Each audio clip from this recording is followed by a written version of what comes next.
and the topic that we are going to discuss is modern periodic table, which is one of the most important topics of this chapter, periodic classification of elements. So modern periodic table, उससे पहले आप Mendeleev पढ़ेंगे, उससे और पहले Newlands law of octaves and Dobereiner trial. लेकिन अभी modern periodic table क्यों मैं बता रही हूँ, क्योंकि एटलीस्ट इतना ये तो पता होना ही चाहिए आपको. इसमें ज़रूर इस पर बेस्ड क्वेश्चंस आते हैं. तो देखते हैं कि मॉडर्न पीरियोडिक टेबल क्या लिमिटेशंस थी मेंडलीफ की, जिसकी वजह से मॉडर्न पीरियोडिक टेबल आई. ठीक है. So I have written just two limitations of Mendeleev periodic table. One was position of isotopes, because isotopes were discovered long after Mendeleev gave his periodic table. So that is why isotopes were not kept in mind when Mendeleev was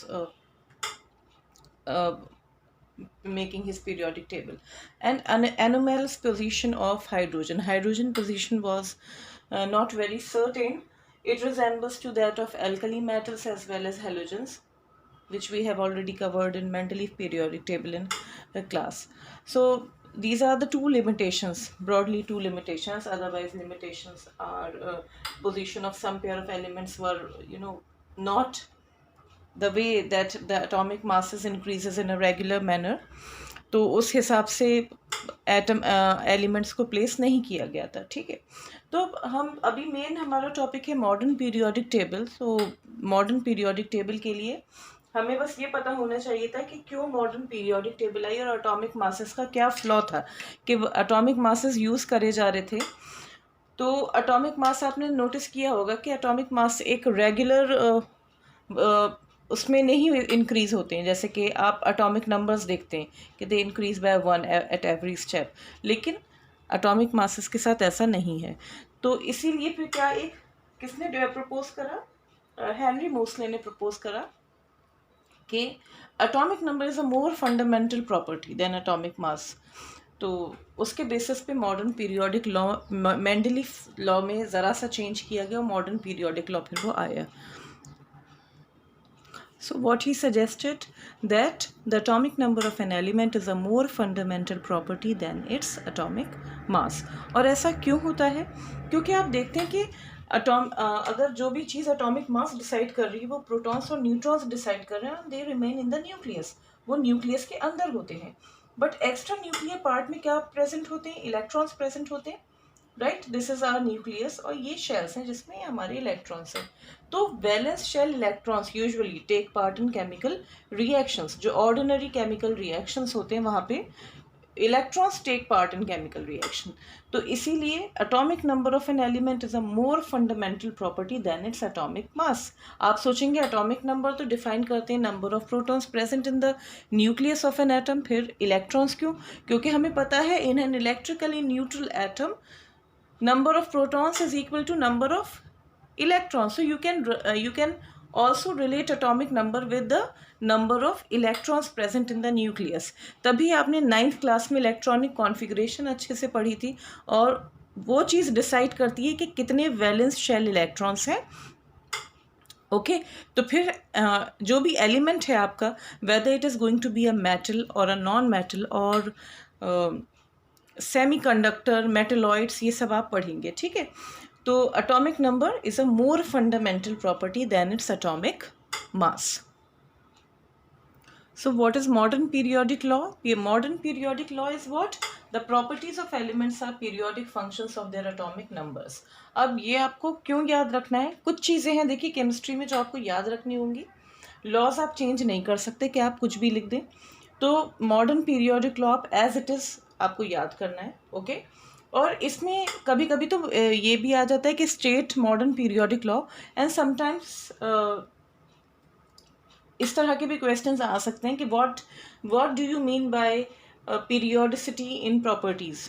तो उसके लिए आपको क्या समझाना होगा कि मैंने आपको क्या लिखा है, properties of elements are periodic functions of their atomic number. मतलब पीरियोडिक फंक्शंस का मीनिंग क्या है? आपने देखिए पीरियोडिक मोशन पढ़ा है. पीरियोडिक मोशन क्या होता है? Which repeat itself after a regular interval of time. ठीक है, वो पीरियोडिक मोशन होता है. ऐसी इस यहाँ भी क्या मीनिंग है कि properties are repeated when elements are arranged in increasing order of their atomic numbers. तो properties भी are repeated after regular intervals of time. उसमें भी कुछ pattern होगा जिस तरह से properties repeat होंगी. This can be more clear with examples. So I want to give you example of group 1 elements. देखिए आप group of periods जानते हैं. Groups are what? Groups are vertical columns. Okay. Groups are what? These are vertical columns. You will find in your periodic table, modern periodic table, long form of the periodic table. You will find what? Groups. Okay, and horizontal rows are called periods. So there are 7 periods and 18 groups. कितने periods हैं पहले तो हम यही समझ लें. अगर आपसे ये बहुत छोटे छोटे क्वेश्चंस पूछे जा सकते हैं कि how many periods are there? 7 in modern periodic table, and how many groups are there? So what you will write? 18 groups. Okay, so what I am going to discuss is group number 1. Okay, group number 1 में जो भी metals आते हैं means top से लेके bottom आप उसको क्या बोलेंगे? alkali metals बोलेंगे. अब देखिए मैंने यहाँ पे group 1 elements alkali metals, alkali आप जानते हैं क्यों? क्योंकि अगर water में आप dissolve करेंगे तो ये क्या होंगे? These are soluble in water. जो oxides इसके soluble in water. तो जैसे लिथियम है सपोज, ठीक, लिथियम का हमें एटॉमिक नंबर पता है. कितना है लिथियम का एटॉमिक नंबर? 3. यहाँ तक तो हमें पता है कि लिथियम का एटॉमिक नंबर 3 है. सोडियम का कितना होता है? 11, राइट. और पोटेशियम का कितना है? 21, सॉरी 90. Let me correct. ठीक है, 3, 11 और 19 हमें यहाँ तक पता है ना. जल्दी से इसकी कॉन्फ़िगरेशन लिख लीजिए. यहाँ पे 2 लिखेंगे आप, 2 1 लिखेंगे. यहाँ आप क्या लिखेंगे? 2 8 1 लिखेंगे. और यहाँ पर लिखेंगे आप 2 8 8 1. You remember, you have done this in your 9th standard. Okay, आप यहाँ देखिए आउटर इलेक्ट्रॉनिक कॉन्फ़िगरेशन जो है कितने वैलेंस इलेक्ट्रॉन्स आ रहे हैं? 1 आ रहे हैं, 1 1 आ रहे हैं. Similarly for all other elements also, rubidium, cesium, francium. I'm not asking you to learn atomic numbers, to learn elements of all groups, लेकिन कम से कम 1-2 ग्रुप्स के आप ग्रुप्स के एलिमेंट्स याद कर लीजिए तो मच बेटर. अब आप ये देखिए कि पीरियोडिसिटी कहाँ है. देखिए तो कॉन्फ़िगरेशन, जो आउटर कॉन्फ़िगरेशन है वो सेम आ रही है. यहाँ पे अगर आप डिफरेंस देखें तो 2 का है. ठीक है, सॉरी, 2 एलिमेंट्स में कितने का डिफरेंस है? 8 का डिफरेंस है. 3 + 8 11. यहाँ पे भी आप 8 ऐड करेंगे तो क्या आएगा? 19 आ जाएगा. ओके, 8 के बाद आपको क्या ऐड करना है? आपको करना है ऐड 18. ठीक, तो 19 + 18 एटॉमिक नंबर का आपको एटॉमिक नंबर फाइंड आउट करना है तो कितना हो जाएगा? वो 37 हो जाएगा. तो यहाँ आपने क्या ऐड किया? 18 और ऐड किया. तो कॉन्फ़िगरेशन आप क्या लिखेंगे? 2 8 18 8 1. ठीक है, अब आपने सीजियम को देखिए, सीजियम में भी आप 18 और ऐड करिए.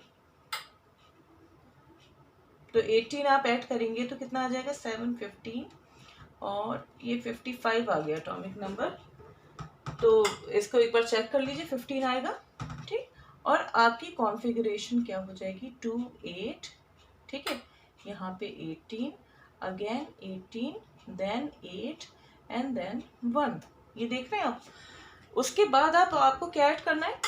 यहाँ पे आपने, यानी इन दोनों एलिमेंट्स में भी कितने का डिफरेंस हुआ? 18 एटॉमिक नंबर का. फिर उसके बाद आपको ऐड करना है 32. जैसे आपने 2n² पढ़ा था ना, मैं ये मैजिकल नंबर्स कहलाते हैं कि 2 8 प्रॉपर्टीज आर रिपीटेड आफ्टर 2 8 8 18 18 32. इस तरह के नंबर्स, इसको हम कहते हैं कि ये पीरियोडिसिटी है. पीरियोडिक टेबल में इस तरह से प्रॉपर्टीज रिपीट होती हैं after so many, you know, after 8 elements, फिर 8 एलिमेंट्स, फिर 18 एलिमेंट्स, फिर 18 एलिमेंट्स, फिर 32. तो अगर हम 32 ऐड करेंगे इसमें तो क्या आ जाएगा हमारा? 5 2 7 और 87. जस्ट चेक इट, फ्रेंशियम 87 है ना. तो यहाँ पे अब आप क्या लिख देंगे? देखिए, के शेल में 2, मैक्सिमम, एल में 8, एम में 18. आप देख रहे हैं 18 हुए. सोडियम तक हम, पोटेशियम तक 8 थे. जब भी एम, ये हम पढ़ चुके हैं पहले ही कि एम जो है 18 अकोमोडेट कर सकती है, बट 18 इस केस में नहीं करेगी, है ना. क्योंकि इसके पास कितने और इलेक्ट्रॉन्स हैं, बाकी एक और इलेक्ट्रॉन एक्स्ट्रा है तो 8 हो जाएगा, फिर 1 हो जाएगा। और यहाँ पे क्या होगा, 2 8 18, देन 32 सॉरी 32 आएगा, फिर 18, फिर 8, फिर 1। ठीक है, पता चल रहा है आप लोगों को?